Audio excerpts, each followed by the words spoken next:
তো দেখ, আজকে আমরা আবার একটু মেকানিক্সে ফিরে আসছি।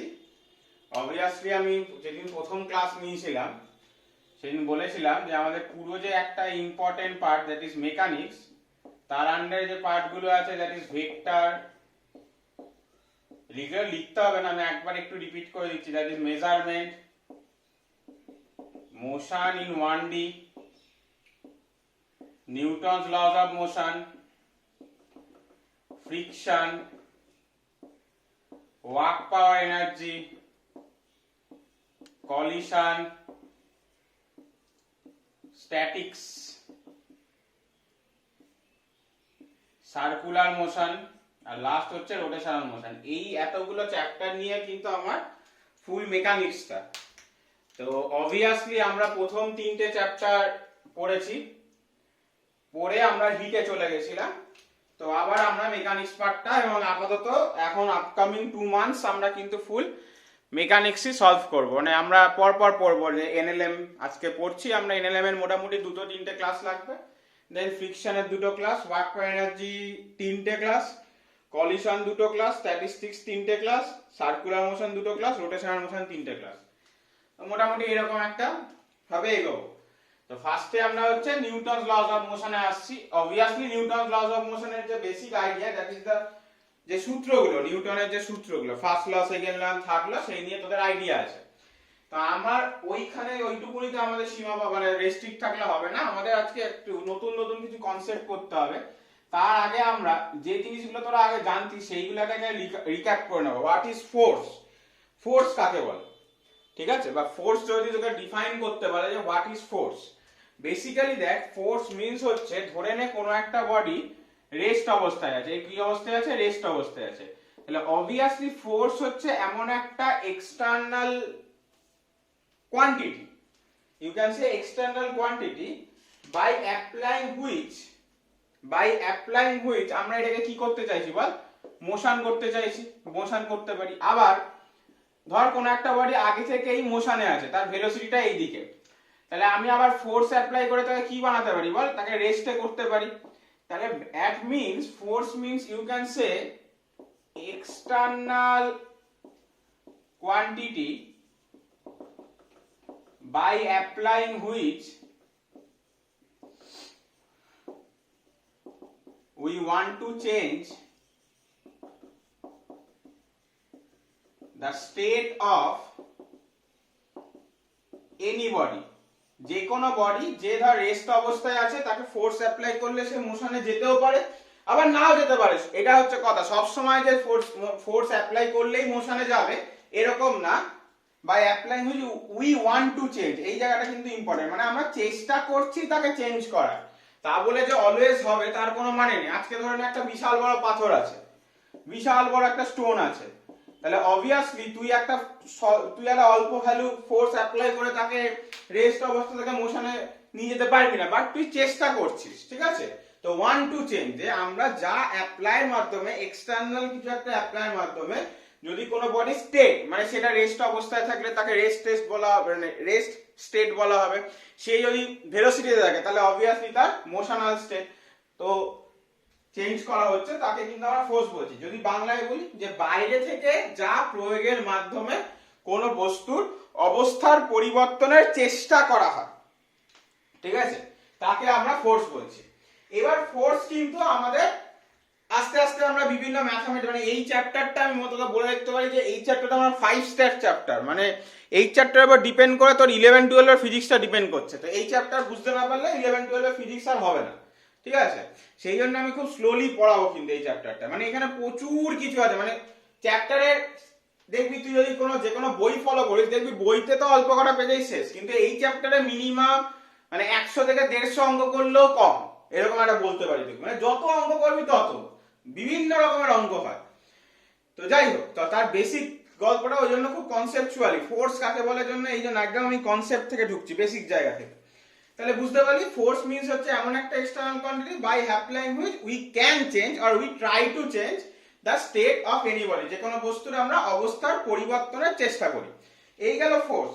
নেক্সট যে আমাদের টপিকটা আছে, that is called as momentum.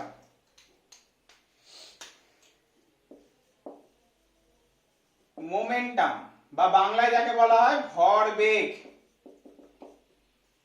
Obviously মোমেন্টামের definition তোরা জানিস, that is the product of mass and velocity, clear? তো বেসিক্যালি মোমেন্টামকে পি ভেক্টর দিয়ে ডিনোট করা হয় এবং পি ভেক্টরের ডিরেকশন হয় m into V vector. Basically velocity যেদিকে থাকে, velocity has same direction as that of momentum, মানে ভরবেগ আর গতিবেগের গতিবেগের ডিরেকশন কিন্তু সেম হবে। মানে আজকে ধরে নে কোন একটা বডি মোশনে আছে, অবভিয়াসলি তার m বডি ধর মাস আর তার v হচ্ছে ভেলোসিটি, তার ডিরেকশন আমার বোর্ডে লেফট থেকে রাইটের দিকে, তাহলে মোমেন্টামটাও কিন্তু অলওয়েজ লেফট থেকে রাইটের দিকেই হবে, লেফট টু রাইটই হবে। ভেলোসিটি আর মোমেন্টাম ডিরেকশন কিন্তু অলওয়েজ সেম হয় এবং এর ম্যাগনিটিউড হবে only mass into the velocity with which the body is moving, কোন ভেলোসিটিতে বডিটা মুভ করছে তার উপর ডিপেন্ডেন্ট, ঠিক আছে? তো এর অবভিয়াসলি ইউনিট নিয়ে তোরা একটু ইয়ে করতে পারিস, ভাবনা চিন্তা করতে পারিস ইউনিট এন্ড ডাইমেনশন নিয়ে। অবভিয়াসলি ডাইমেনশন তো বুঝতেই পারছিস কি হবে, ml t-1, আর ইউনিট তো বুঝতেই পারছিস কি হবে, KG metre per second SI তে, আর গ্রাম সেন্টিমিটার পার সেকেন্ড, সেকেন্ডটা ফুল ফর্মে লিখতে পারি, নাও লিখতে পারি, অসুবিধা নেই, এটা হচ্ছে CGS unit. Okay, now we try to move the next part, that is the inertia of matter. Next একটা টপিক হচ্ছে আমাদের, আমরা কিন্তু এখনো লজে ঢুকিনি, ঠিক আছে? ইনারশিয়া অফ ম্যাটার বা বাংলায় যাকে বলেছিলিস তোরা 9-10 এ পড়েছিলিস জাড্ডো, ঠিক আছে? তো দেখ, একটা যে বডির মাস আছে, ঠিক আছে, সেই বডিরই কিন্তু একমাত্র ইনারশিয়া পসিবল। যে বডির মাস আছে সেই বডিরই একমাত্র ইনারশিয়া পসিবল, ঠিক আছে? তো এবার ইনারশিয়াকে আমরা দুটো ভাগে ভাগ করতে পারি,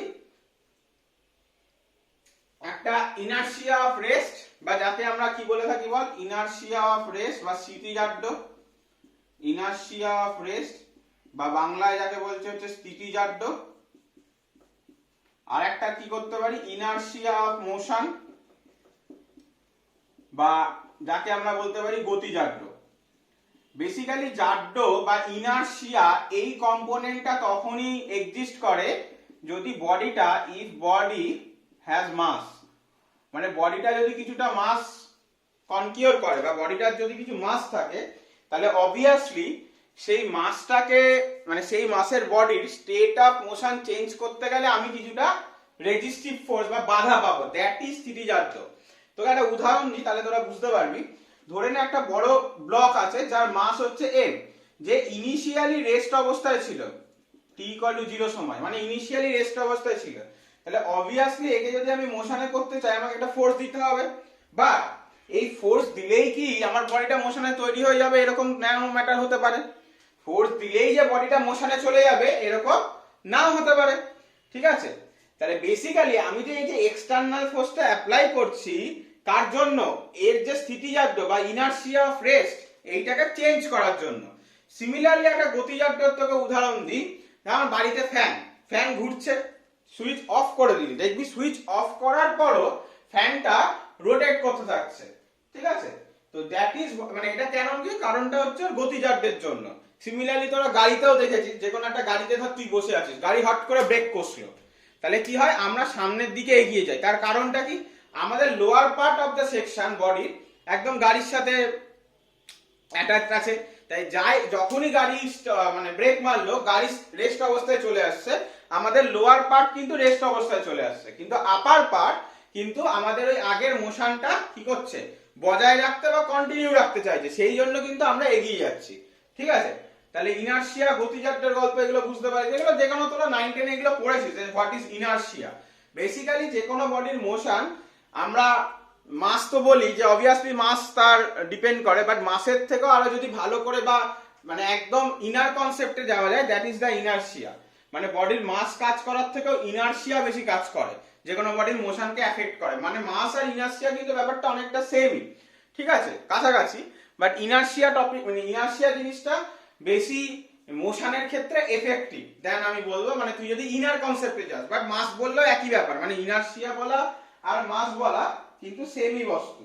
যেমন ধর কোনো বস্তু, আমি একটা কথা বলি, যেমন ধর একটা বস্তু, a body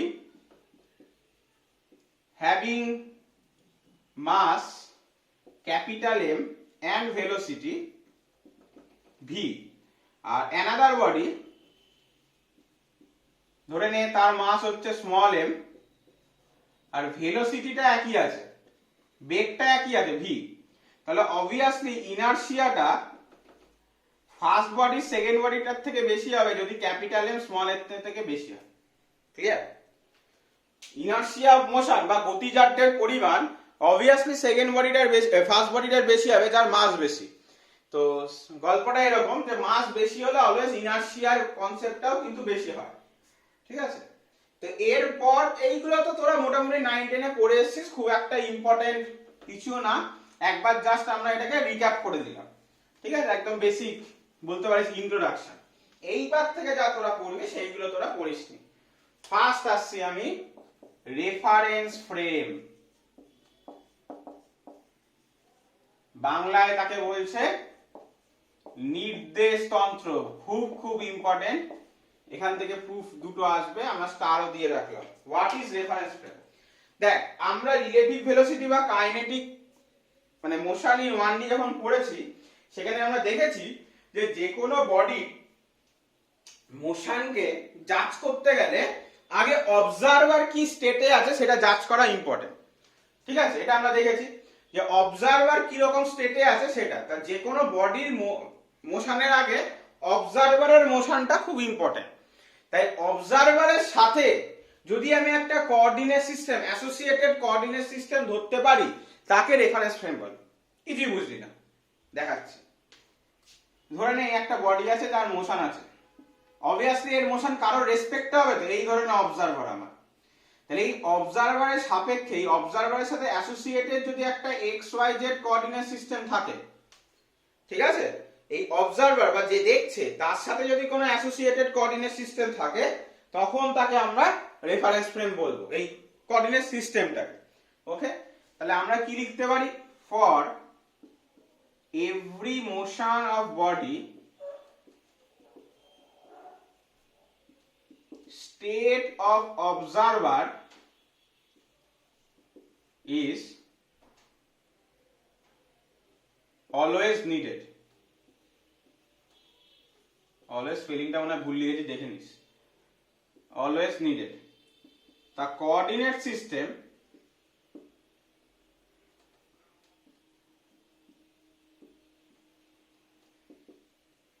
associated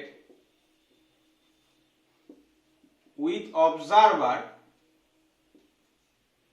is known as reference frame. তাহলে কি বলছে? যে কোনো বস্তুর গতিকে বোঝার জন্য দর্শকের উপস্থিতি অবশ্যই প্রয়োজন, এবং দর্শকের সাথে সন্নিহিত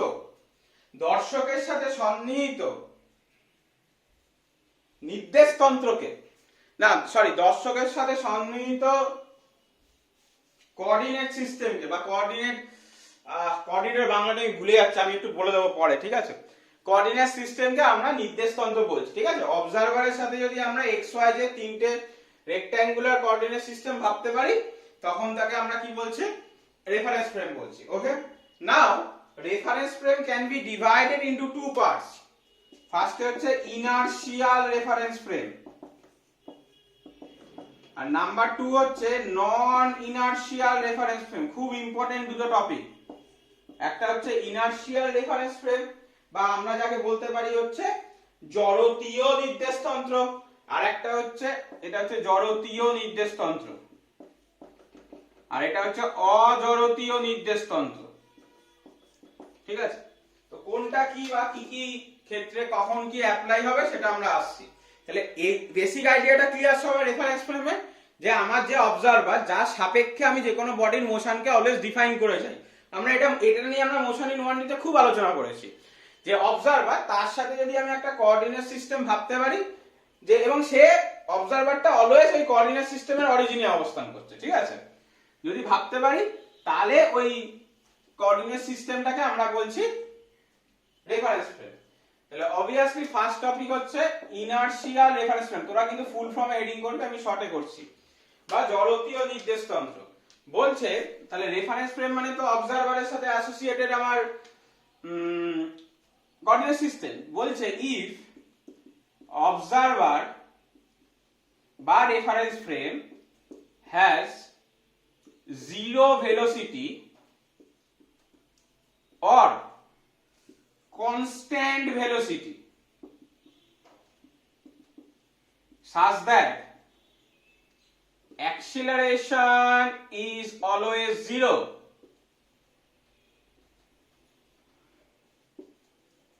is known as, পুরো বোঝাবো অসুবিধা নেই, inertial reference frame and Newton's laws can be applied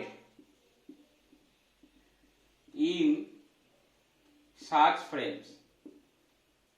বলছে যে সকল নির্দেশতন্ত্রের গতিবেগ 0 অথবা ধ্রুবক হয়, যাতে তাদের ত্বরণ সবসময় শূন্য। মানে বেসিক্যালি যদি আমাকে বলতে হয় যে সকল অবজারভারের ক্ষেত্রে মানে ভেলোসিটি অফ অবজারভার কনস্ট্যান্ট হতে পারে অথবা 0 হতে পারে, তার মানে অ্যাক্সিলারেশন অফ অবজারভার কত হবে? 0 হবে। যে সকল অবজারভারের অ্যাক্সিলারেশন নেই তাদেরকে আমরা ইনারশিয়াল রেফারেন্স ফ্রেম বলবো। এবং ইনারশিয়াল রেফারেন্স ফ্রেমের ক্ষেত্রে একমাত্র নিউটনের ল গুলো অ্যাপ্লিকেবল। এই লাইনটা কিন্তু খুব খুব ইম্পর্টেন্ট। নিউটনের যে তিনটে ল তোরা 9 10 এ পড়ে এসেছিস, আমরা লিখবো আবার, বাট পরে আসছি। বাট নিউটনের ল গুলোকে অ্যাপ্লাই করতে গেলে কিন্তু আমার অলওয়েজ ইনারশিয়াল রেফারেন্স ফ্রেম দরকার। তার মানে একটা সহজ উদাহরণ দিই। ধরেন একটা ট্রেন যাচ্ছে, ইনারশিয়াল রেফারেন্স ফ্রেমের একটা উদাহরণ দিচ্ছি। ধরেন একটা ট্রেন যাচ্ছে যার ভেলোসিটি 60 কিলোমিটার/আওয়ার। তাহলে এটা হচ্ছে আমার বস্তুটা। একজন অবজারভার যে রাস্তায় দাঁড়িয়ে আছে, তাহলে তার ভেলোসিটি কত? 0। তাহলে এ ইনারশিয়াল রেফারেন্স ফ্রেম হতে পারে। আবার এরকমও হতে পারে আরেকটা ট্রেনে আরেকজন অবজারভার আছে যে ধরেন 40 কিলোমিটার/আওয়ারে যাচ্ছে, এও কিন্তু ইনারশিয়াল রেফারেন্স ফ্রেম হতে পারে, ঠিক আছে? অনেকে একটা গুলিয়ে ফেলে, যেটা বেসিক ধারণা সবার, মানে অসুবিধা হয় যে ভেলোসিটিতে থাকলে নন ইনারশিয়াল আর রেস্টে থাকলে ইনারশিয়াল। একদমই না। ইনারশিয়াল ভেলোসিটিতে থাকলেও হতে পারে, অ্যাক্সিলারেশন থাকা যাবে না। এটা হচ্ছে আমার গল্প। ইনারশিয়াল রেফারেন্স ফ্রেমের ভেলোসিটি 0 হতে পারে, আবার ভেলোসিটি থাকতেও পারে, কিন্তু অ্যাক্সিলারেশন থাকা যাবে না কোনোভাবে। মানে অবজারভারের ভেলোসিটি সময় রেসপেক্টে কোনোভাবে বৃদ্ধি পাবে না, ঠিক আছে? ভালো করে ভাব। মানে বৃদ্ধি পেলে দেখ ক্যালকুলেশনটা মোর কমপ্লেক্স হয়ে যাবে। আজকে ধরে নে এর অ্যাক্সিলারেশন হচ্ছে 2 করে, তাহলে একটা সময় এদের মধ্যে রিলেটিভ ভেলোসিটি কত? 60 - 40 20। আবার ধরে বলে দিয়েছি অ্যাক্সিলারেশন আছে, তাহলে পরের মুহূর্তে এর ভেলোসিটি কত হয়ে যাবে? 42। তখন রিলেটিভ ভেলোসিটি কমে যাবে, তারপরে আবার 44, আবার কমে যাবে। তার মানে কি হচ্ছে, অবজারভারের জন্য তখন ওই ট্রেনের মোশনটা যে ধরে এখানে আছে, মানে যে অ্যাক্সিলারেশন নিয়ে চলছে, তার জন্য ট্রেনের মোশনটা না খুব একটা কনস্ট্যান্ট থাকবে না, মানে সে বুঝতে পারবে না। তো সেই জন্য সে নিউটনস ল গুলোকেও খুব ইজিলি ওই ক্ষেত্রে অ্যাপ্লাই করতে পারবে না।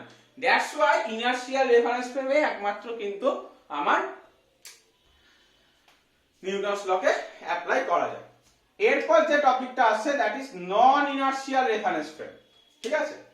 বলছে if the observer or reference frame has non-zero acceleration,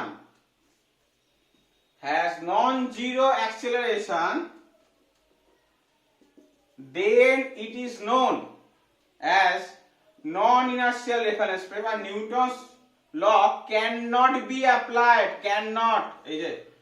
cannot be applied in such frame। মানে যে সকল অবজারভারের বা রেফারেন্স ফ্রেমের যদি অ্যাক্সিলারেশন থাকে তখন তাকে আমরা নন ইনারশিয়াল রেফারেন্স ফ্রেম বলছি। এবং সেই নন ইনারশিয়াল রেফারেন্স ফ্রেমে অবভিয়াসলি আমরা নিউটনস ল গুলোকে অ্যাপ্লাই করতে পারবো না। তার একটা ছোট কারণ বললাম তোকে, আরেকবার বলছি যারা বুঝতে পারিসনি। ধরে নেই ট্রেনটার ভেলোসিটি 60 কিলোমিটার/আওয়ার, আর যে অবজারভার তার ভেলোসিটি ধরে নেই 40 কিলোমিটার/আওয়ার, বাট তার একটা অ্যাক্সিলারেশন আছে 2 কিলোমিটার/আওয়ার স্কয়ার। তাহলে প্রথম সেকেন্ডে একেবারে t ইকুয়াল টু 0 সেকেন্ডে রিলেটিভ ভেলোসিটি কত এদের মধ্যে 60 মাইনাস 40 20। এবার t ইকুয়াল টু 1 সেকেন্ডে দেখ এর তো বস্তুটা তো 60ই আছে, বাট অবজারভার ভেলোসিটি বৃদ্ধি পাবে, তাহলে 40 থেকে কি হয়ে যাবে 42 হয়ে যাবে। তাহলে রিলেটিভ ভেলোসিটি এখন কত হবে 60 মাইনাস 42, তার মানে 18। মানে তার আবার পরের সেকেন্ডে আবার অবজারভারের ভেলোসিটি বেড়ে গেছে 60 minus 44, that will be 16।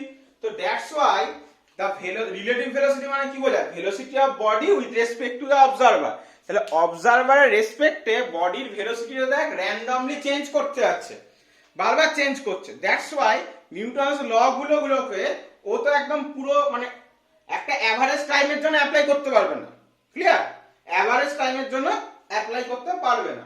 That's why Newton's ল কিন্তু অ্যাপ্লাই করা যায় না কোনোভাবে। এইবার এখান থেকে তাহলে কোশ্চেন আসছে যে তাহলে নন ইনার্শিয়াল ফ্রেমে যদি অ্যাপ্লাই নাই করা যায় তাহলে কি কোনোদিনই সম্ভব না? এই কোশ্চেনটা খুব ইম্পর্টেন্ট, এটাই বেসিক্যালি 3 নম্বরের প্রুফ দেবে ইনার্শিয়াল প্রবলেম থেকে। Can Newton's law of motion NLM can be applied in non-inertial frame. Clear? তা আমরা দেখব যে বেসিক ধারণা আমাদের এখন কি বললো যে না কোনোভাবেই নন ইনার্শিয়াল ফ্রেমে আমরা নিউটনস ল অফ মোশন কিন্তু অ্যাপ্লাই করতে পারবো না। এবার আমরা দেখব যে কি পদ্ধতিতে আমরা নন ইনার্শিয়াল ফ্রেম থেকে ইনার্শিয়াল ফ্রেমে কনভার্ট করে আমরা করতে পারি। আচ্ছা, তার জন্য আমরা দুটো ফ্রেম কনসিডার করছি। প্রথম একটা ফ্রেম x y এবং z, x ও হচ্ছে অরিজিন, y এবং z, যার রেসপেক্টে r ভেক্টর দূরে কোনো একটা বডি আছে, ক্লিয়ার? যার মাস হচ্ছে স্মল m ধরে নে, আর কি কি হচ্ছে এই ওটা হচ্ছে ইনার্শিয়াল বা জড়তীয় নির্দেশতন্ত্র, ক্লিয়ার? এইবার এইখানে আরেকটা রেফারেন্স ফ্রেম আমরা কনসিডার করছি যার অরিজিনটা হচ্ছে O prime Y prime Z prime X prime, clear? যেটা থেকে এই বডিটা এদিকে না, যেটা থেকে এই বডিটা আর প্রাইম দূরত্বে আছে, এটা হচ্ছে জেড প্রাইম, আর এই ও প্রাইমটা ও এর সাপেক্ষে আর জিরো দূরত্বে আছে।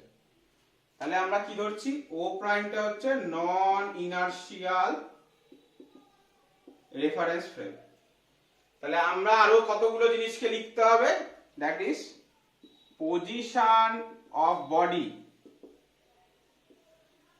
উইথ রেসপেক্ট টু ও, সেটা কত আর ভেক্টর দিয়ে রিপ্রেজেন্ট করছি। Position of body with respect to O prime, সেটা আর প্রাইম দিয়ে লিখতে করছি। আর position of O prime with respect to O, সেটা আর জিরো দিয়ে ডিনোট করছি। এটা সবার ক্লিয়ার?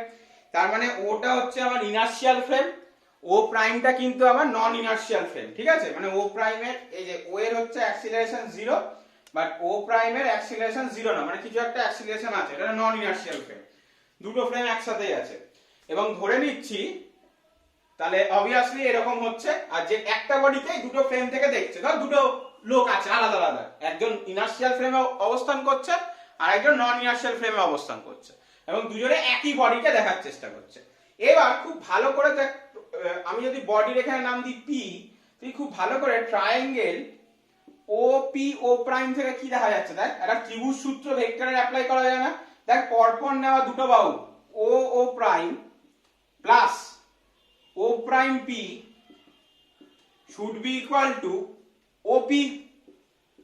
তার মানে ও প্রাইম মানে কি লিখতে পারি, r zero vector plus r prime vector should be equal to r vector. হলো, দুদিকে টাইমের রেসপেক্টে ডিফারেন্সিয়েশন করছি, ডিফারেন্সিয়েটিং বোথ সাইড, সব লিখতে হবে এগুলো, নাহলে নাম্বার কেটে দেবে স্কুলে। Differentiating both side with respect to time, ভালো করে বোঝ। পজিশন আর জিরো কি ছিল, পজিশন, আর প্রাইম আর সবই পজিশন। তাহলে আর জিরো কে আমি যদি টাইমের রেসপেক্টে ডিফারেন্সিয়েশন করি, that will give me dr0 by dt plus dr prime by dt should be equal to dr by dt। Clear হয়েছে? তাহলে ওইখান থেকে আমরা কি লিখতে পারি, এইদিকে লিখছি তারপর v0 plus V prime equal two V, মাথায় ভেক্টর সাইন, আচ্ছা এইখানে ভেক্টর সাইন গুলো বাদ গেছে, এবং এই v0 ভি প্রাইম এগুলোকে আমরা কি লিখতে পারি, v0 কে কি লিখতে পারি, velocity of O prime with respect to O, মানে ইনার্শিয়াল সাপেক্ষে নন ইনার্শিয়ালের ভেলোসিটি। ভি প্রাইম কি লিখতে পারি, velocity of body with respect to কার, নন ইনার্শিয়াল ফ্রেম, তাই ও প্রাইম লিখছি। আর ভি হচ্ছে velocity of body with respect to inertial frame, বা শুধু ও লিখতে পারি। ক্লিয়ার হলো?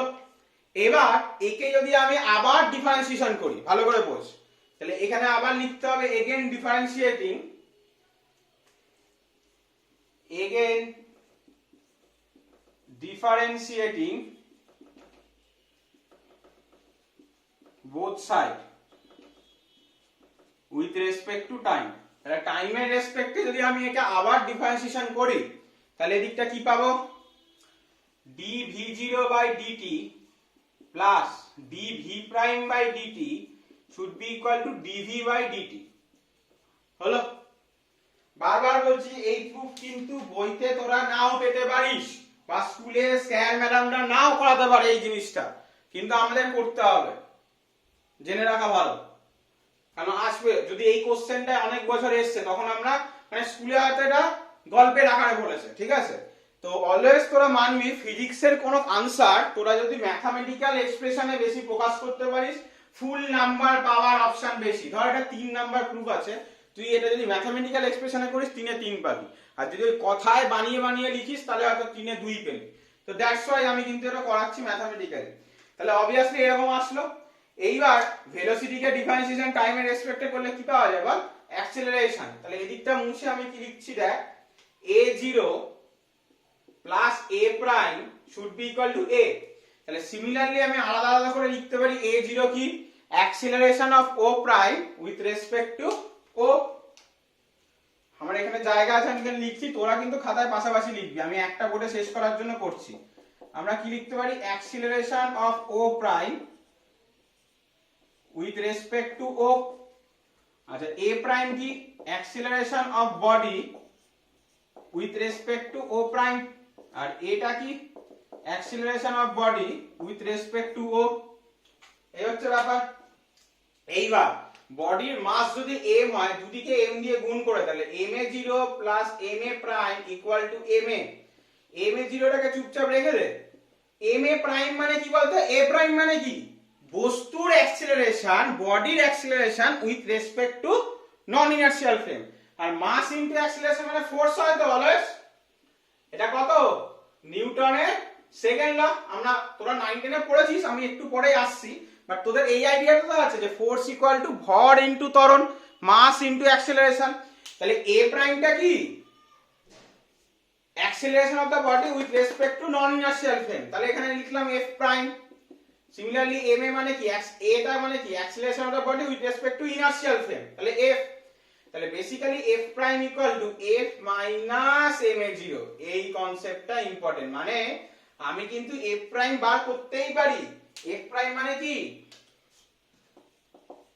Force on body with respect to non inertial frame, আমরা বার করতেই পারি অজড়িত নির্দেশতন্ত্রের সাপেক্ষে নিউটনস ল। দেখ অ্যাপ্লাই করলাম তো, এই যে F ইকুয়াল টু ma, নিউটনের সেকেন্ড ল অ্যাপ্লাই করলাম তো, কিন্তু কি দেখছি, সেটা ডাইরেক্টলি ইনার্শিয়াল ফ্রেমে যা হতো ওই একই বডির জন্য, শুধু সেইটা রাখলে হবে না, তার সাথে একটা এক্সট্রা টার্ম আসছে, তার সাথে একটা মাইনাস দিয়ে এক্সট্রা টার্ম আসছে। এই এক্সট্রা টার্মটা আসছে তো, এটা তো আমার ইনার্শিয়ালে, এটা আমার ইনার্শিয়াল ফ্রেমের জন্য, এটা নন ইনার্শিয়াল ফ্রেমের জন্য। তাহলে ইনার্শিয়াল আর নন ইনার্শিয়াল ফ্রেমের মধ্যে ডিফারেন্স কি, একটা দেখ ma0 পার্ট এক্সট্রা আসছে। ক্লিয়ার? তো ছবিটা মুছছি এবার, আঁকা তো হয়ে গেছে তোদের। এই ma0 টা বেসিক্যালি কি ছিল বলতো ভালো করে, ma0 টাকে যদি আমি লিখি, এ জিরোটা কি ছিল? অ্যাক্সিলারেশন ও প্রাইম, মানে নন ইনার্শিয়াল ফ্রেমের অ্যাক্সিলারেশন কার সাপেক্ষে? ইনার্শিয়াল ফ্রেম বা জড়তীয় নির্দেশতন্ত্রের সাপেক্ষে। এই এম এ জিরোটাকে বলা হয় সিউডো ফোর্স বা অলিক বল, বাংলায় অলিক বল বা সিউডো ফোর্স। তার মানে এই সিউডো ফোর্সের কনসেপ্ট কখন আসছে? যখনই আমার নন ইনার্শিয়াল ফ্রেম বা অজড়তীয় নির্দেশতন্ত্র আসবে, তখন আমি নিউটনস ল অ্যাপ্লাই করতে পারবো। কিন্তু একটা সিউডো ফোর্স বা অলিক বলকে চিন্তা করতে হবে। আমরা পরবর্তীকালে যখন অঙ্ক করবো দেখবি আরো ক্লিয়ার হয়ে যাবে, ঠিক আছে? আমরা সিউডো ফোর্স বা অলিক বলকে আমাকে চিন্তা করতে হবে। আমি একটা ছোট উদাহরণ বলছি পাশে, তবে আই থিঙ্ক খুব একটা লোকজন বুঝতে পারবি না তোরা। যাই হোক, তো অলিক বল বা নির্দেশ সিউডো ফোর্সকে কিন্তু আমার ভাবনা চিন্তা একটা এক্সট্রা আনতে হবে, যেটা কি হবে বল? মাইনাস, মানে উল্টো দিকে কাজ করছে। মাইনাস ভেক্টরিক্যালি কি বোঝায়? যে উল্টো দিকে কাজ করছে। ক্লিয়ার? বুঝেছিস?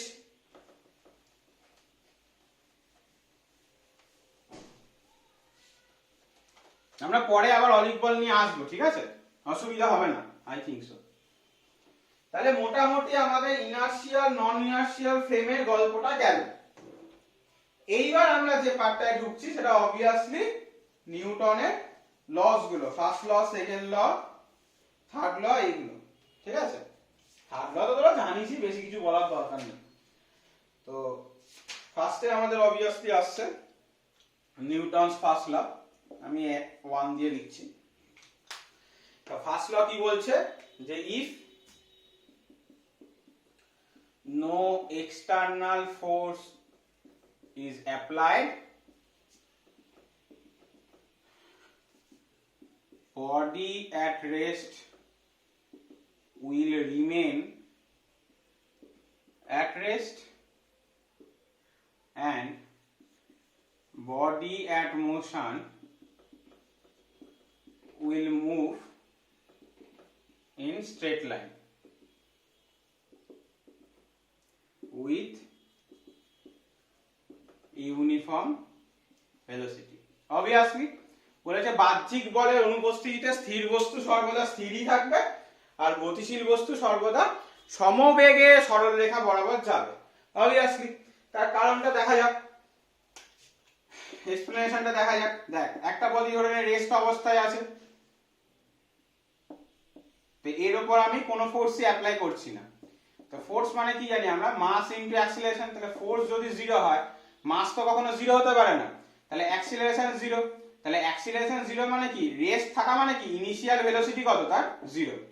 রেস্ট থাকা মানে কি? Initial velocity 0। আবার যেহেতু ফোর্সও অ্যাপ্লাই করছি না, তাই অ্যাক্সিলারেশনও 0, তাহলে নিশ্চয়ই ভেলোসিটিটার ভ্যালু আর বাড়বে না, 0ই থাকবে। সিমিলারলি ধর কোনো বস্তু v বেগে চলছে আর এর উপর ফোর্স 0, তাহলে এগেন ফোর্স 0 মানে মাস ইনটু অ্যাক্সিলারেশন 0, সেখান থেকে অ্যাক্সিলারেশন আমরা 0 পেতে পারি। তাহলে অ্যাক্সিলারেশন যদি 0 পায়, তাহলে ভেলোসিটিটা কি থেকে যাবে বল? কনস্ট্যান্ট থেকে যাবে অলওয়েজ। পুরো রাস্তাটা জুড়ে ভেলোসিটি কোনোভাবে বৃদ্ধি পাবে না। এই হলো নিউটনস ফার্স্ট ল এর গল্প। এবার আমরা আসছি নিউটনস সেকেন্ড ল।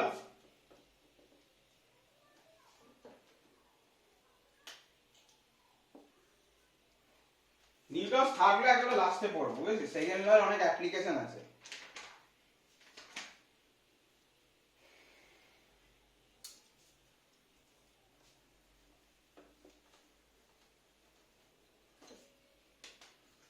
বলছে change in momentum of any body is directly proportional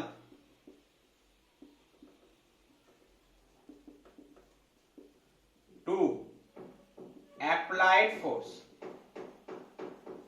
বলছে বাইরে থেকে যদি ফোর্স অ্যাপ্লাই করা হয়, তাহলে বডির ভরবেগ, বলছে ভরবেগের পরিবর্তন বাহ্যিক বলে বা বাহ্যিক প্রযুক্ত বলের সাথে সমানুপাতিক। যারা বাংলায় লিখবি তারা কিন্তু এরকম স্টেটমেন্টটা লিখবি, ঠিক আছে?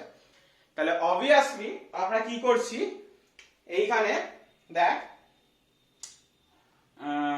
বলতে চাই যে force proportional equal to mv2 minus mv1, মানে ধরে নে কোনো বস্তুর বেগ ছিল v1, সে যাচ্ছিল, এবার তার উপর একটা ফোর্স অ্যাপ্লাই করলি, অবভিয়াসলি তার ভেলোসিটি চেঞ্জ হয়ে গেল v2।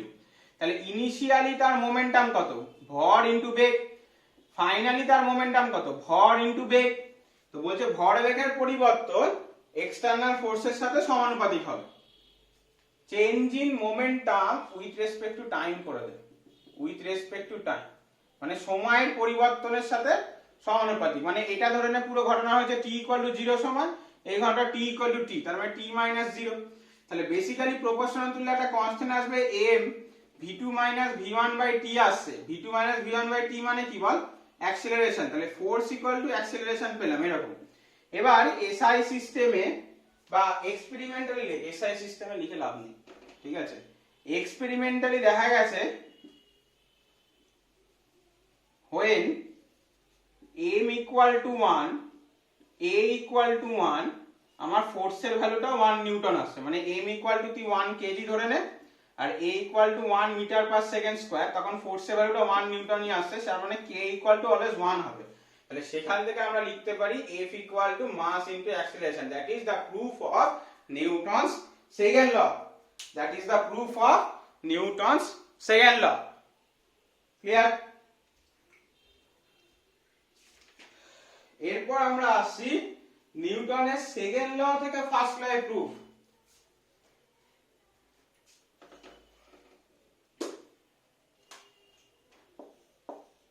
Proof of Newton's first law from Newton second law. আচ্ছা তোরা কিন্তু হেডিং পুরো করবি, হ্যাঁ, নিউটনের দ্বিতীয় গতিসূত্র থেকে প্রথম গতিসূত্রের প্রমাণ, এরকম শর্টকাটে এরকম ভাবে আমি লিখছি আমার সুবিধার জন্য, কারণ আস্তে আস্তে শিখবি, পরবর্তীকালে ফিজিক্স নিয়ে পড়লে দেখবি এইসব ভাবে লেখে স্যাররা, সেই জন্য লেখা আর কিছু না। তাহলে নিউটন সেকেন্ড ল কি পেলাম, force equal to mass into acceleration, এটা লিখতে হবে কোথা থেকে পেলাম, ফ্রম n টু l বা নিউটন সেকেন্ড ল থেকে পেলাম। এবার দেখ ইফ যদি ফোর্স 0 হয়, যেটা বললাম মাস ইনটু অ্যাক্সেলারেশন 0 হবে, as much can never be 0, ভর কখনো শূন্য হতে পারে না, তাহলে অ্যাক্সেলারেশন 0 হবে। তো অ্যাক্সেলারেশন 0 হওয়া থেকে দুটো কথা বলা যেতে পারে, কি যে ভেলোসিটি অলওয়েজ কি থাকবে, কনস্ট্যান্ট থাকবে, যা ইনিশিয়াল ভেলোসিটি ছিল তাই থাকবে। তাহলে if A body has initial velocity 0, তার মানে বডিটা কি অবস্থায় আছে বল, রেস্টে আছে, তাহলে body will remain that.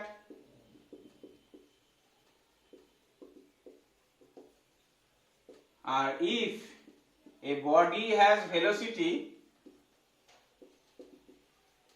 v0, তাহলে after time t it has velocity v0ই থাকবে, কারণ তো ভেলোসিটি কনস্ট্যান্ট বলেছে। তাহলে এই দুটো টপিকই আমি এইটা থেকে বলতে পারছি, আর এটাই তো আমার কি বল, নিউটনের ফার্স্ট ল, ঠিক আছে, এটাই তো আমার কি বল, নিউটনের ফার্স্ট ল।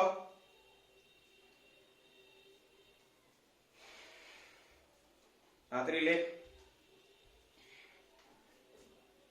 এরপর আমরা যে টপিকটা আসছি, that is known as impulsive force, বা বাংলায় যাকে বলে ঘাত বল, আর একটা হচ্ছে বলের ঘাত বা ইম্পালস কাকে বলে। যাই হোক হেডিং করছি দেখে নিন। ফার্স্ট হেডিং হচ্ছে ইম্পালস, বাংলায় বলে বলের ঘাত।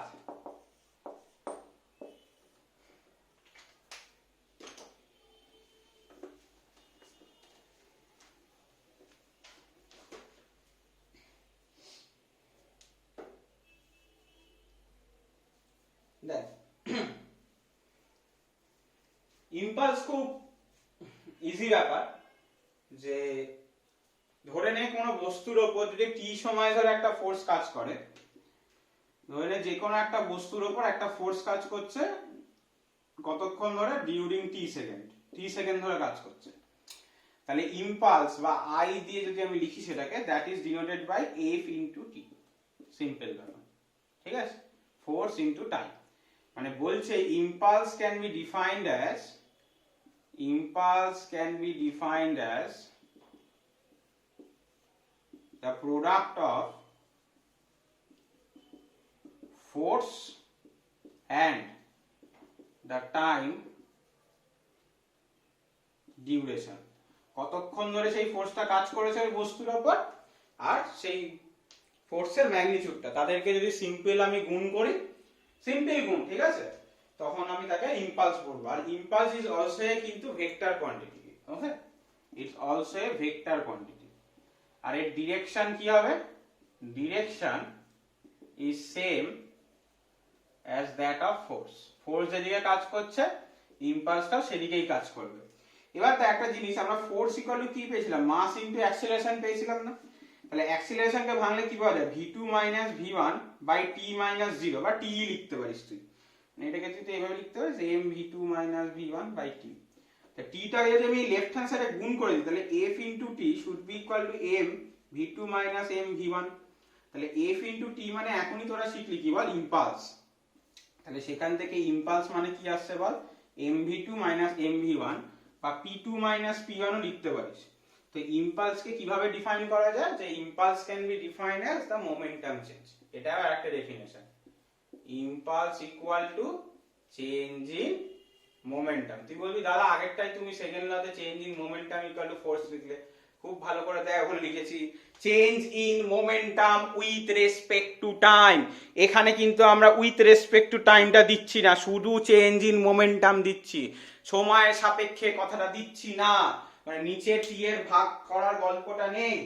এটাকেই বলা হচ্ছে ইম্পালস। এইবার তোদের মনে আসতেই পারে, হ্যাঁ একটা বস্তুর উপর ফোর্স কাজ করছে, টাইম কাজ করলে অসুবিধা নেই, কোনো ব্যাপার না। কিন্তু আমার তো হতেই পারে যে ফোর্সের ভ্যালুটা বারবার চেঞ্জ করছে, বুঝতে পারছিস? ফোর্সের ভ্যালুটা কনস্ট্যান্ট না টি সময় ধরে। তো আই থিঙ্ক এটা সবার লেখা হয়ে গেছে। তো আমি নতুন পরের টপিক হচ্ছে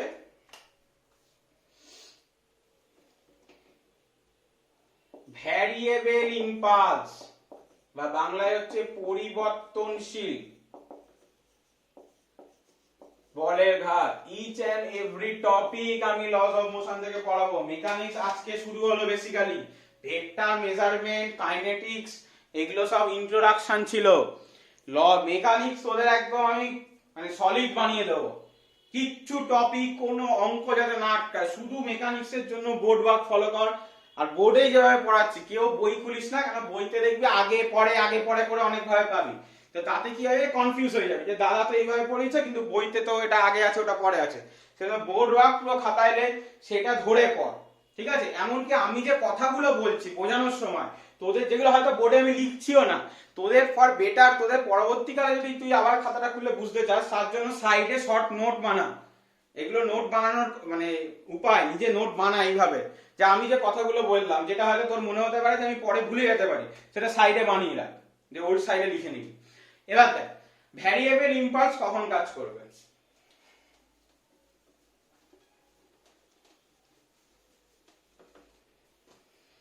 কি বলছে? If force in changing with time, তখন আমার ভ্যারিয়েবল ইম্পালসের গল্প আসছে। মানে ফোর্সের ভ্যালুটা কিন্তু আর ধ্রুবক নেই, বারবার চেঞ্জ হচ্ছে। তাহলে কি কনসেপ্ট ধরে নিচ্ছি এখানে? উই কনসিডার কনস্ট্যান্ট, আমি বোঝাবো, F is applied for dt time. Dt মানে খুব স্মল সময়। মানে ধরে নে কোনো বস্তুর ওপর ফোর্স ভার্সেস টাইমের যদি গ্রাফ আঁকিস তুই, মানে সেই ভ্যালুটা, ফোর্সটা কনস্ট্যান্ট না, ফোর্সটা ধরে নে এরকম ভাবে চেঞ্জ হচ্ছে, মানে সময় যত চেঞ্জ হচ্ছে ফোর্সের ভ্যালুটা, বা এরকম না, এরকম ধর, একদম সিম্পল ধর, সোজা ধরতে সুবিধা। এই যে টাইম যত চেঞ্জ করছে, একটা টাইমে ফোর্সের ভ্যালু f1, একটা টাইমে f2, এরকম বারবার আলাদা আলাদা ভ্যালু, ঠিক আছে? তা আমি কি করছি, কনসেপ্ট আমার এই যে ডিটি বা ডিফারেন্সিয়েশনের সুবিধাগুলো তো এটাই আমার। আমি কি করতে পারি, ডিটিটাকে টেন্ডস টু 0 ধরে এত ছোট সময় ধরতে পারি, এই যে এইটা যদি আমার ডিটি হয়, এই ডিটিটাকে খুব ছোট ধরলে কি হবে, ফোর্সের ভ্যালুটা খুব একটা চেঞ্জ হবে না। ভালো করে বলছি, ডিটিটাকে যদি আমি খুব স্মল ধরতে পারি, তাহলে আমি এটা কনসিডার করতে পারি যে যে ফোর্সটা বডিটার উপর কাজ করছে that is constant. We may consider force become constant. ফোর্সটাকে আমি অলমোস্ট কনস্ট্যান্ট ধরতে পারি, যদি আমি ডিটাকে খুবই স্মল ধরে নিতে পারি, খুবই স্মল মানে ছবিতে এতটা এঁকেছি এতটাও না, খুবই স্মল, কারণ ডিফারেন্সিয়েশন নিয়ে তোদের আইডিয়া আছে যে যত স্মল ধরতে পারবো তত ভালো। তাহলে তখন অলমোস্ট ফোর্স কি হয়ে যাবে বল, অলমোস্ট কি হয়ে যাবে বল, কনস্ট্যান্ট হয়ে যাবে। তাহলে তখন আমার ইম্পালস কত হবে, ডিআই দিয়ে কেন লিখছি, যে ওই ছোট্ট সময়ের জন্য এফ ইন্টু ডিটি। তাহলে টোটাল আই কত করতে হবে, ইন্টিগ্রেশন অফ এফ ডিটি, মানে ওই ছোট ছোট ডিটি সময়ের জন্য যে ফোর্স গুলো, আরেকবার বলছি, ছোট ছোট ডিটি সময়ের জন্য যে ফোর্স গুলো, সেই প্রত্যেকটা ছোট সময়কে ওই ফোর্স গুলো দিয়ে গুণ করে যেটা পাবো তাকে যদি ইন্টিগ্রেট করি, ইন্টিগ্রেট করা মানে কি, সিম্পল সামেশন করা বা যোগ করা, তাহলে আমি টোটাল ইম্পালস পেয়ে যাব। একটা ছোট উদাহরণ দেওয়া যাক, ধরে নে t1 সময়ের জন্য f1 ফোর্স অ্যাপ্লাই হচ্ছে, t2 সময়ের জন্য f2 ফোর্স অ্যাপ্লাই হচ্ছে, t3 সময়ের জন্য f3 ফোর্স অ্যাপ্লাই করছি একটা বস্তুর উপরই, কিন্তু তোকে বার করতে বলেছে পুরো তিনটে সময় মিলে যোগ করে যে সময়টা হয় অত সময় ইম্পালস বার করো, কিন্তু তুই দেখছিস না কনস্ট্যান্ট তো নেই, f1 f2 f3 চেঞ্জ হচ্ছে বারবার। তাহলে অবভিয়াসলি ইম্পালস কি হবে বল, f1 t1 plus f2 t2 plus f3 t3, মানে সিম্পলি সামেশন অর্ডারে যদি লিখি আমি fi ti, i goes from 1 to 3, summation বা ইন্টিগ্রেশন লিখতে পারিস 1 to 3 fi dti। Clear? Summation করা ইন্টিগ্রেশন করা তো একই গল্প, সামেশন করা আর ইন্টিগ্রেশন করা একই গল্প, যে আমি যেখান থেকে বলেছে সেখান থেকে শুরু করে যেখানে আমার শেষ হচ্ছে সেই অবধি কি করছি, ছোট ছোট ছোট ছোট সেকশন ধরে নিচ্ছি, এই যে ছোট ছোট ছোট সেকশন ধরে নিচ্ছে, এই ছোট ছোট যত ছোট ভাবতে পারি ছোট ছোট সেকশন ধরে নিচ্ছে, এবার কি করছে পুরোটা যোগ করে দিচ্ছি, তাহলে পুরো সময় ইম্পালস পেয়ে যাচ্ছে, যেহেতু ফোর্সটা আমার কিন্তু ধ্রুবক নেই বলে। ক্লিয়ার? এবার নেক্সট যেটা আসছে সেটা ইম্পালসিভ ফোর্স। এটা একটা ইয়ে দেয় যে what is the difference between impulse and impulsive force, দেখাবো আমি। তো নেক্সট হেডিং করবি ইম্পালসিভ ফোর্স, বা বাংলায় যাকে বলছে ঘাত বল।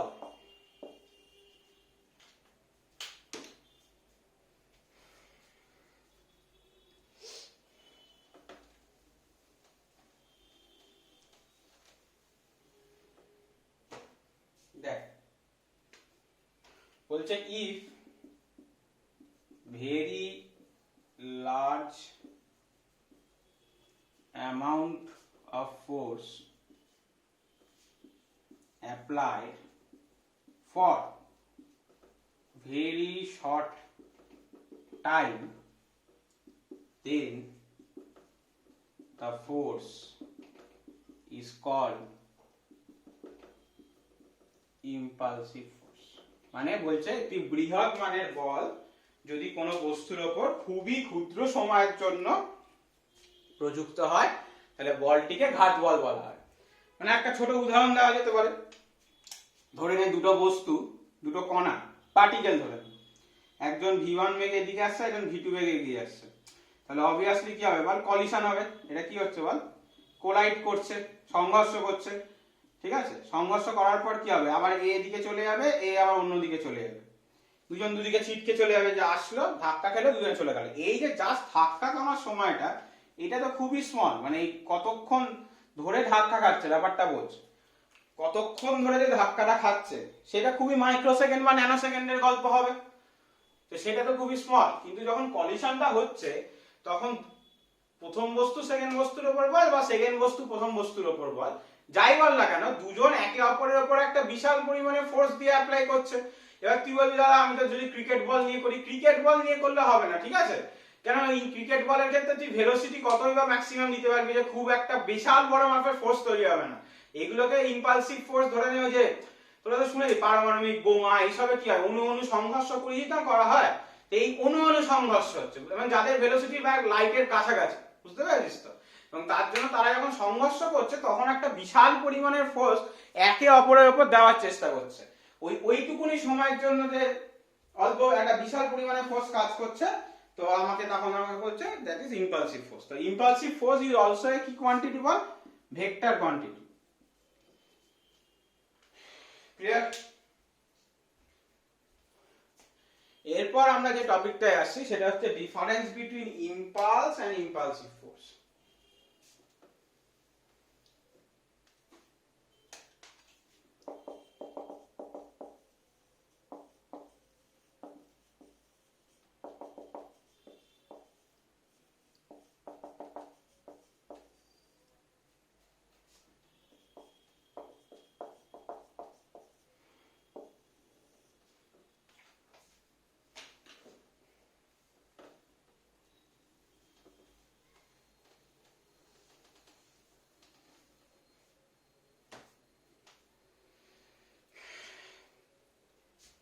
তাহলে obviously impulsive force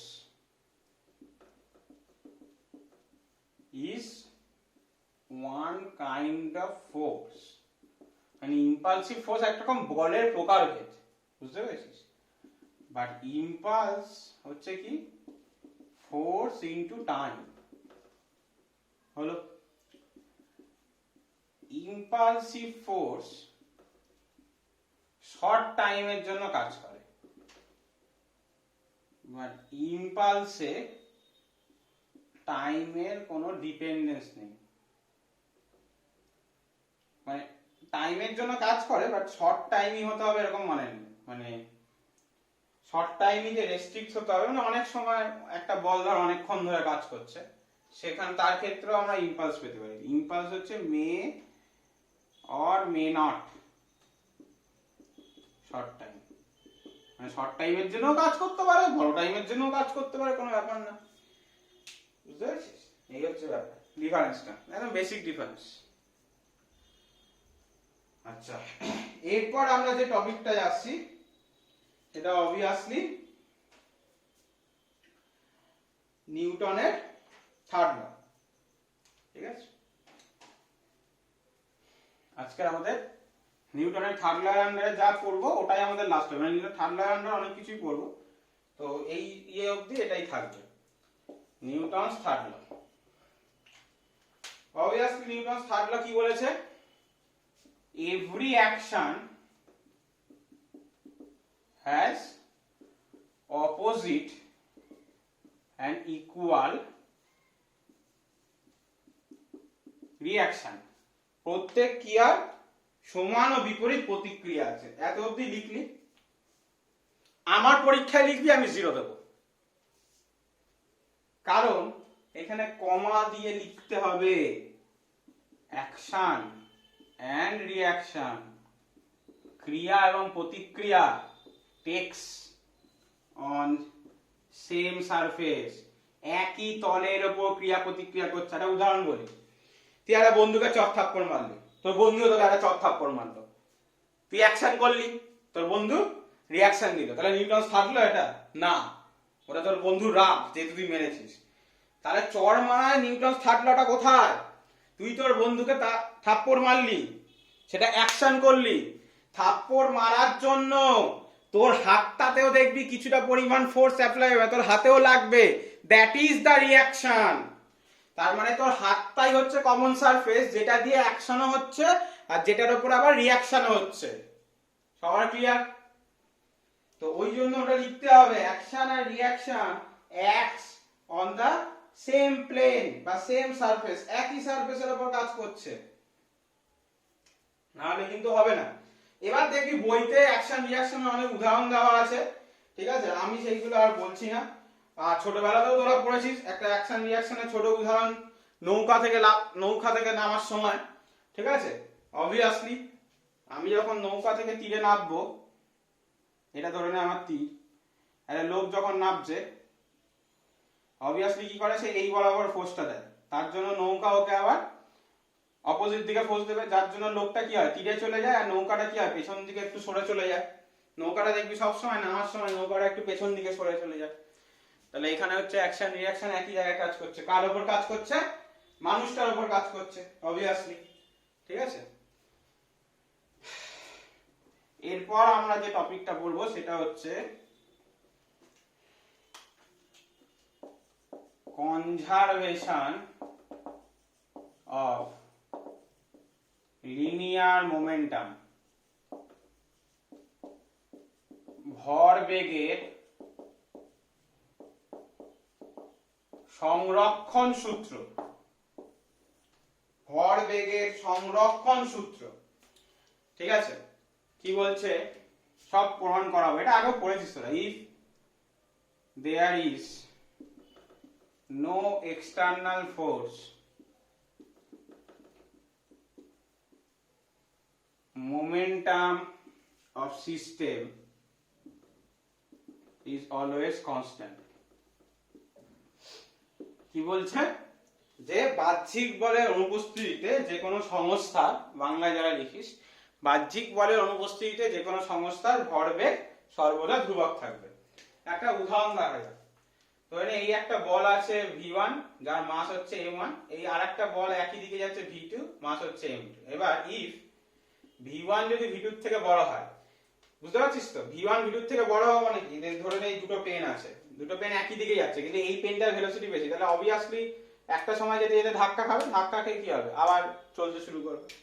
তাহলে একটা সময় কি হচ্ছে বল, কোলাইড করছে। তাহলে কোলাইড করলে এটাকে ধর 1 নম্বর বল ধরলাম, এটাকে 2 নম্বর বল ধরলাম, তাহলে 1 নম্বর আর 2 নম্বর, এটা হচ্ছে কলিশনের সময়। তাহলে কলিশনের সময় এ একটা ফোর্স দেবে, যেটাকে লিখছি F21 দিয়ে। F21 মানে কি লেখা হচ্ছে, ফোর্স অন 2 ডিউ টু 1, একের জন্য 2 এর উপর প্রযুক্ত বল। আর সিমিলারলি 2 আর একটা ফোর্স দিচ্ছে 1 এর উপর, কেন কি হল, নিউটনের থার্ড ল অনুযায়ী তো সব ক্রিয়ারই সমান ও বিপরীত প্রতিক্রিয়া আছে। তাহলে F12 টা কি হবে বল, force on 1 due to 2। Clear? তাহলে এইবার ওই একটু কিছু সময়ের জন্য সংঘর্ষ হলো, তারপর কি হলো, আবার ভেলোসিটি আলাদা, ধরে নে v1 প্রাইম হয়ে গেছে আর v2 প্রাইম হয়ে গেছে, এর m2 এই। ক্লিয়ার? তাহলে আমি বাইরে থেকে কোনো ফোর্স অ্যাপ্লাই করেছি এখানে না। If there is no external force, এই কথাটা ইম্পর্টেন্ট আছে, এক্সটার্নাল ফোর্স অ্যাপ্লাই হবে না এটা কোথাও বলা নেই, বলা আছে এক্সটার্নাল, মানে আমি যে বাইরে থেকে দেখছি, পুরো অবজারভার যে দেখছি, সে কোন রকম ভাবে এই বলগুলোর উপর ফোর্স অ্যাপ্লাই করেনি। এই যে ফোর্স দুটো অ্যাপ্লাই হচ্ছে ডিউরিং কলিশন, সেটা পুরোপুরি ইন্টারনাল ফোর্স, নিজেদের উপর, এই উপরের উপর কাজ করছে, ওর উপর কাজ করছে। ঠিক আছে, এই ফোর্সটা কিন্তু ইন্টারনাল, এটার সাথে এটাকে গোলাবি না। বাইরে থেকে যদি আমি আজকে এই বলটাকে ছুটতাম, তাহলে এই লটা অ্যাপ্লিকেবল হতো না। ঠিক আছে, আমি তো ছুটছি না, এরা আগে থেকে নিজে থেকে এরকম ভাবে চলছে। তাহলে ইনিশিয়াল মোমেন্টাম কত ছিল সিস্টেমের, m1 v1 প্রথম বস্তুর, সেকেন্ড বস্তুর m2 v2, তাহলে টোটাল কত, m1 v1 plus m2 v2। Second body মানে কলিশন হওয়ার পর কত হয়েছে, m1 v1 prime plus m2 v2 prime, সেটা সব সময় ইকুয়াল হবে, যেহেতু কোনো এক্সটার্নাল ফোর্স আমার অ্যাপ্লাই হচ্ছে না। হয়তো ফিজিক্সের সবথেকে ইম্পর্টেন্ট ফর্মুলা তোকে বলে দিছি, কলিশন বোঝার জন্য, দুটো বস্তুর কলিশন বোঝার জন্য সবথেকে ইম্পর্টেন্ট ফর্মুলা বলে দেওয়া হয়েছে আজকে। এইটা তুই যদি সব কলিশনে অ্যাপ্লাই করতে পারিস, কেন কলিশন মানেই হচ্ছে ইন্টারনাল ফোর্স রিঅ্যাকশন। কলিশন যখন দুটো পার্টিকেল বল, যা কিছু বল, দুটো বস্তুর মধ্যে হয়, তখন সবাই সবার উপর ফোর্স দেয়, বাইরে থেকে কোনো ফোর্স কিন্তু কলিশনের সময় এদের উপর কাজ করে না। তো তখন সবসময় এই মোমেন্টাম কনজারভেশনটা কিন্তু ওই ডিউরিং কলিশন অলওয়েজ মেনে চলবে। এভরি কলিশন, কলিশনের অনেক প্রকারভেদ আছে, আমি তো দেখলাম, দেখালাম তোকে যে মেকানিক্সে কলিশন আমাকে পড়তে হবে, তো সেখানে আমরা পড়বো, তখন দেখবি প্রত্যেকটা অঙ্ক যা করবো, প্রত্যেকটা থিওরিটিক্যাল প্রুফ যা করবো, এইটা সবার আগে লিখছি, এইটা সবার আগে লিখছি, মোমেন্টাম কনজারভেশন। তো সব সময় মোমেন্টাম কনজারভেশনটা মনে রাখা ইম্পর্টেন্ট, একটা ইম্পর্টেন্ট ফর্মুলা। ঠিক আছে, তো আশা করি লেখা হয়ে গেছে। এটা কেন করলাম, এখান থেকে আমরা দেখ ছবিটা আমরা মুছছি না, বুঝেছিস তো, ছবিটা আমরা মুছছি না, আমরা প্রুফ করব কি, proof of Newton's third law from PCLM. PCLM মানে কি, নিউটনের থার্ড ল তো এটা বুঝতে পারছিস, নিউটনের তৃতীয় গতি সূত্র। পিসিএলএম মানে এখনই যেটা পড়লাম, conservation of, principal of conservation of linear momentum, এটা মানে এটা থেকে আমি নিউটনের থার্ড ল প্রমাণ করব। তাহলে আমরা কি পাচ্ছি বল, বাহ্যিক বল বা এক্সটার্নাল ফোর্স 0 পাচ্ছি। তাহলে আমি লিখতে পারি m1 v1 plus m2 v2 should be equal to m1 v1 prime plus m2 v2 prime। নাম ইচ্ছা করে m2 টাকে এদিকে রেখেছি, সব m2 গুলোকে এদিকে নিয়ে চলে আসছে, তাহলে v2 মাইনাস v2 প্রাইম পেলাম, আর m1 গুলোকে একদিকে নিয়ে চলে গেলাম, v1 প্রাইম মাইনাস v1 পেলাম। এদিকে মাইনাস কমন নিলাম এবং দুদিকে t দিয়ে ভাগ করছি, তাহলে v2 prime minus v2 by t should be equal to m1, এদিকে মাইনাস কমন নেওয়ার দরকার নেই, v by t, এটা করেছি। তাহলে এটা ধরে নে t ইকুয়াল টু 0 সময় ছিল, মানে ইনিশিয়ালি এইভাবে চলছিল, আর t ইকুয়াল টু t সময় পর মানে কলিশন হয়ে যাওয়ার পর তাদের ভেলোসিটি এরকম হয়ে গেছে। তাহলে সেকেন্ড বডির জন্য কি t সময় ভেলোসিটি v2 থেকে v2 প্রাইম হয়েছে, তাহলে অন্তিম বেগ মাইনাস প্রাথমিক বেগ বাই সময় মানে টার্মিনাল এই লাস্ট ভেলোসিটি বা terminal velocity minus initial velocity by সময় কি দেবে, অ্যাক্সিলারেশন দেবে। তাহলে m2 a2 সিমিলারলি এটা কি দেবে, অ্যাক্সিলারেশন দেবে। তাহলে a1 হচ্ছে ফার্স্ট বডির অ্যাক্সিলারেশন, a2 হচ্ছে সেকেন্ড বডির অ্যাক্সিলারেশন। আর নিউটন সেকেন্ড ল থেকে আমরা কি পড়েছি বল, মাস ইনটু অ্যাক্সিলারেশনকে কি বলা হয়, ফোর্স বলা হয়। মাস ইনটু অ্যাক্সিলারেশন কি বলা হয় বল, ফোর্স বলা হয়। এবার ভালো করে দেখ, এটা কি ফার্স্ট বডির উপর অ্যাপ্লিকেবল ফোর্স, তাই তো? তাহলে সেটা F12 হবে না? কারণ ফার্স্ট বডির উপর কে ফোর্স দিচ্ছে, সেকেন্ড বডিটা দিচ্ছে না, F12 force on 1 due to 2। ওই জন্য আমি ছবিটা মুছতে বারণ করেছি, তোরা আরেকবার যদি পরের পেজ হয় আরেকবার কিন্তু আঁকবি, নাহলে কিন্তু পরীক্ষা হলে প্রুফটা দিলে ভাববি যে আর ছবিটা আঁকতে হবে না। ছবিটা না আঁকলে এই টপিকগুলো স্যাররা বুঝতে পারবে না কোথা থেকে লিখেছিস। তাহলে M1 মানে কি, ফার্স্ট বডির উপর কতটা পরিমাণ ফোর্স কাজ করছে। তো ফার্স্ট বডির উপর কতটা ফোর্স কাজ করছে, obviously F12। Similarly M2 A2 মানে কি, সেকেন্ড বডির উপর কতটা কাজ করছে, দেখ। তাহলে এখান থেকে আমরা কি পেলাম, দেখ, every action has a equal reaction but opposite। Minus sine, vector দিয়ে যে সাইন মাথায়, মাইনাস সাইন মানে কি, F12 যেদিকে কাজ করছে F21 তার অপোজিট দিকে কাজ করছে, আর ভ্যালু গুলো তো সেম হবে, কেন ইকুয়াল সাইন দেওয়া আছে। তাহলে এখান থেকে নিউটনস থার্ড ল প্রুফ হয়ে গেল PCLM থেকে। ক্লিয়ার? PCLM থেকে আমার নিউটনের থার্ড ল কিন্তু প্রুফ হয়ে গেল। এরপর আমরা উল্টো প্রুফটাও করব, ঠিক আছে?